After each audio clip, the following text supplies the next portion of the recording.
Super star ரஜினிகாந்தோட கூலி திரைப்படம் August 14ஆம் தேதி ரிலீஸ் ஆகும் என அறிவிப்பு வெளியாயிருக்கு.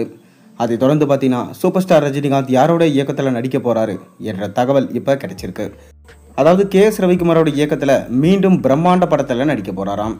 இந்த தடவை கண்டிப்பாக மிஸ் ஆகாது எனவும் கண்டிப்பாக இந்த படம் மக்கள் மத்தியில் ரீச் ஆகும் எனவும் நம்ம ரஜினிகாந்த் முழு நம்பிக்கை வச்சிருக்காராம். அதை பற்றின ஒரு சின்ன தகவல் கிடைச்சிருக்கு. வாங்க என்ன நம்ம வீடியோக்குள்ளே போய் பார்ப்போம். அதாவது சூப்பர் ஸ்டார் ரஜினிகாந்தோட நடிப்பில் இப்போ கூலி படம் ரிலீஸ் ஆக போகுது. இந்த கூலி திரைப்படத்தை லோகேஷ் கனகராஜ் இயக்கியிருக்காரு. சன் பிக்சர்ஸ் பிரம்மாண்டமாக ப்ரொடக்ஷன்ஸ் பண்ணியிருக்காங்க. மேலும் இந்த படம் பேன் இந்தியன் படமாக உருவாகி இருக்கிறதுனால ஆகஸ்ட் 14ஆம் தேதி இந்த படம் கண்டிப்பாக ரிலீஸ் ஆக போகுது என அஃபிஷியல் அனௌன்ஸ்மெண்ட் வந்துருச்சு. அதை தொடர்ந்து சூப்பர் ஸ்டார் ரஜினிகாந்த் ஜெயிலர் 2 படத்தில் நடிச்சிட்டு இருக்காரு. இந்த படத்தை நெல்சன் இயக்குறாரு, அனிருத் மியூசிக் பண்ணுறாரு. மேலும் இந்த படமும் பார்த்தீங்கன்னா பேன் இந்தியன் படமாக எடுக்கப்பட்டு வருது. இதில் மிக பெரும் நடிகர் பட்டாளமே நடிச்சிட்டு வராங்க.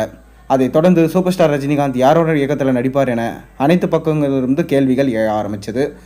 ஆனால் சூப்பர் ஸ்டார் ரஜினிகாந்த் மீண்டும் கே.எஸ். ரவிக்குமாரோட இயக்கத்தில் தான் நடிக்க போகிறாராம். இந்த படம் ஒரு புது கதை கிடையாது, ஏற்கனவே நம்ம ரஜினியிடம் சொல்லப்பட்ட கதை தான். அதாவது ராணா ஸ்டோரி தான் மீண்டும் எடுக்கலாம்னு சொல்லிட்டு பிளான் பண்ணியிருக்காங்களாம். அதாவது ராணா படத்தை ஏற்கனவே கே.எஸ். ரவிக்குமார் பூஜையோடு ஸ்டார்ட் பண்ணார்.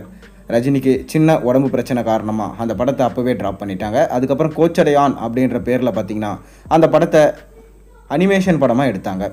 கதை என்னமோ நல்லா இருந்தாலும் அந்த படத்தோடைய மேக்கிங் சரியில்லை, விஎஃப்எக்ஸ் சரியில்லை அப்படின்னு சொல்லிட்டு அந்த படத்தை நிராகரிச்சிட்டாங்க.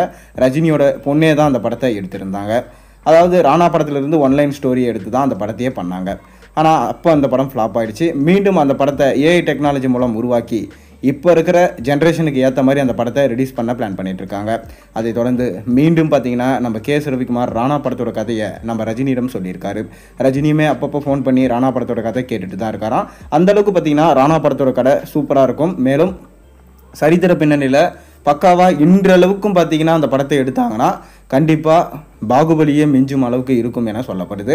அதனால் கே.எஸ். ரவிக்குமார் மீண்டும் அந்த படத்தை எப்படியாச்சும் ரஜினியை வச்சு எடுத்துடணும் அப்படின்னு சொல்லிட்டு கால் ஷீட் கேட்டிருக்காராம். ரஜினியுமே பார்த்திங்கன்னா கண்டிப்பாக நம்ம அந்த படத்தை பண்ணுவோம், எனக்குமே பார்த்திங்கன்னா அது ஒரு கனவு படமாக தான் இருக்குது, கண்டிப்பாக இந்த படத்துக்காக என்னோடய கால் ஷீட்டை தரேன்னு சொல்லிட்டு ரஜினி அவர்கள் சொல்லியிருக்காராம்.